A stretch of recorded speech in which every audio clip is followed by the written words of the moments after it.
જય શ્રી કૃષ્ણ, જય માતાજી, ગુડ મોર્નિંગ. જો અમે બધા સવારમાં રેડી થઈને જઈએ છીએ. ક્યાં જઈએ છીએ તો બતાવો. પહેલાં તમે જો વેધર કેવું છે આજનું. જુઓ મસ્ત વેધર છે, રેઇની વેધર છે. સવારની રેઇન ચાલુ છે અને મસ્તવાળી રેઇન ચાલુ છે. મતલબ લિટરલી મસ્ત રેઇન થાય છે. પહેલાં અમે અહીંયા યુએમાં હતા તો આવી રેઇન ક્યારેય નથી જોઈ. આ વર્ષે કન્ટિન્યુઅસ રેઇન જોવા મળે છે, લાઈક આપણે ઇન્ડિયામાં જે મોન્સૂન હોય એ પ્રમાણે. તો બહુ જ મસ્ત વેધર હતું અને વેધરની મજા લેતા અમે લોકો જઈએ છીએ. ચલો ક્યાં જઈએ છીએ તે હું તમને બતાવું. યસ, આજે અમે આવ્યા છીએ સ્ટેકેશન માટે રિસોર્ટમાં. ચલો તો થોડા રિસોર્ટના વ્યૂ લઈએ. જો આ છે રિસોર્ટ, અમે જ્યાં આજે રોકાવાના છે તે છે આ અમારો રિસોર્ટ. મસ્ત રિસોર્ટ છે. આ જગ્યાએ હું પહેલી જ વાર રહેવા આવી છું, પણ બહુ સરસ એમ્બિયન્સ છે અને મજા આવી ગઈ જોઈને જ. તો બસ હું આવી ગઈ હતી સૌથી પહેલાં અને અમારી સાથે બીજા પણ અમારા ફ્રેન્ડ્સ આવે છે. તો બસ હું બેઠી હતી અને મારા હસબન્ડ ચેકિંગ કરતા હતા અને વેઇટ કરતા હતા અમારા બીજા ફ્રેન્ડની. ત્યાં સુધી મેં કીધું ચલો જોઈએ તો ખરા રિસોર્ટનો પૂલ્સ કેવો છે. તો મસ્ત પૂલ છે અને મસ્ત વેધર હતું. કન્ટિન્યુઅસ અત્યારે પણ રેઇન ચાલતી જ હતી. આજે લાગે છે આખો દિવસ રેઇન થશે. અને ત્યાં સુધીમાં તો મારા ફ્રેન્ડ્સ આવી ગયા તો એ લોકોનું ચેકિંગ ચાલતું હતું અને આ બધા અમે બેસીને ગપ્પા સપ્પા મારતા હતા, કારણ કે બહુ દિવસથી અમે લોકો મળ્યા. આ છે અમારા દૂરના ફ્રેન્ડ્સ, મતલબ રૂવેશથી એ લોકો આવ્યા છે. તો બસ આ છે મારો રૂમ. ચલો જોઈએ રૂમ કેવો છે. જો હું થોડા પોઝ મારતી હતી. આ છે અમારો રૂમ, છે ને મસ્ત છે, બહુ ફાઇન છે રૂમ. ચલો જઈએ બાલ્કનીમાં. બાલ્કનીથી જે વ્યૂ દેખાતો હતો, વાવ. પહેલાં તો વેધરની મજા લો.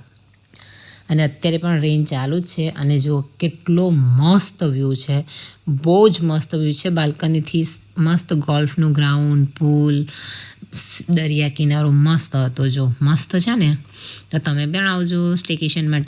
ત્યાર પછી અમારું ચેકિન થઈ ગયું. અમે લગેજ રૂમમાં મૂકી અને બહાર પાછા રિસોર્ટમાં આંટો મારવા નીકળ્યા અને કયા કોર્નર સારા છે તે જોતા હતા. અને આ કોર્નર મને સૌથી વધારે પસંદ આવે, કારણ કે અહીંયા છે કોફી કોર્નર. અને મારા હસબન્ડને કહેતી હતી મને પણ આવું જ કોફી કોર્નર એક બનાવી આપજો, મને કોફી બહુ જ પસંદ છે એટલા માટે. અને ભૂખ લાગી હતી બચ્ચાઓને તો મેં પિઝા મંગાવી, પિઝા ખાધા અને ત્યાર પછી થોડી વાર બેઠીને વાતો કરી અને નક્કી કર્યું ચલો હવે જઈએ છીએ પૂલમાં. તો બસ રેઇન હતી અને બહારનું વેધર બી મસ્ત હતું, તો બધા તૈયાર થઈ અને અમે નીકળી ગયા છે પૂલ સાઈડ પર. તો ચલો જઈએ હવે પૂલમાં. જો અમે નીચે આવી ગયા છે. આ છે પૂલ સાઈડ અને હું ચેક કરતી હતી કે પાણી કેટલું ઠંડુ છે, પણ થેન્ક ગોડ કે પાણી ગરમ હતું. અને પછી અમે લોકોએ પૂલમાં ખૂબ મજા કરી, ઘણો ટાઈમ પાસ કરી અને પછી તૈયાર થયા. તૈયાર થઈને બધાએ ડિસાઈડ કર્યું કે હવે ક્યાં જવું. તો નજીકમાં એક મોલ હતો તો અમે ત્યાંથી નીકળી ગયા મોલમાં આંટો મારવા. જુઓ મસ્ત હજુ પણ વેધર એવું જ છે. સવારથી કન્ટિન્યુઅસ આજે વેધર સેમ છે. રેઇન કન્ટિન્યુઅસ ચાલતી હતી અને જો આ મસ્ત છે ને નજારો. યસ, અમે આવ્યા છે યાસ પર રહેવા માટે. આજે અમે અબુધાબી જ રહીએ છીએ તો બી યાસમાં રહેવા આવ્યા અને આ આવી ગયા છે અમે મોલમાં, યાસ મોલ. યસ, મારા ઘરથી તો બહુ જ નજીક થાય, એટલીસ્ટ 20 મિનિટમાં હું પહોંચી જાઉં છું. આ છે અમારી બચ્ચા પાર્ટી. જુઓ. અને અમે આવી ગયા છે મોલમાં. મોલમાં એકચ્યુઅલી કંઈ બહુ શોપિંગ નથી કરવી, પણ ટાઈમપાસ તો ક્યાંક કરવો ને. એટલે જો આ છે મોલ, અમારો યાસ મોલ. મારો સૌથી ફેવરેટ મોલ છે આ. મને શોપિંગ કરવી હોય તો હું આ જ જગ્યાએ આવું, કારણ કે મને દરેક વસ્તુ આ જગ્યાએ મળી જાય છે. ત્યાર પછી બધા બેસી ગયા. અમે લોકો આવ્યા ડિનર માટે. જો અમે બધા બેઠા હતા. કંઈક તો વાત થઈ, હવે શું થઈ મને ખબર ના પડી. તમે બધા એટલા હસતા હતા, હવે યાદ નથી આવતી. ક્યારેક યાદ આવશે તો જણાવીશ. જો છે ને ડિનર માટે બેઠી ગયા. અમે વેઇટ કરતા હતા કે અમારું ડિનર આવે અને ત્યાર પછી અમે થોડો આંટો મારવા નીકળ્યા એરેના ઉપર.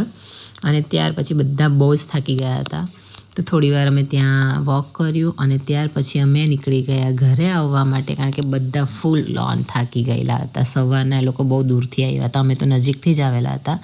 પછી ત્યાંથી અમે નીકળી ગયા રિસોર્ટ ઉપર પાછા. તો ચલો મળીએ નેક્સ્ટ વ્લોગમાં. બાય બાય, જય શ્રી કૃષ્ણ, જય માતાજી, ગુડ નાઇટ. મળીએ નેક્સ્ટ વ્લોગમાં.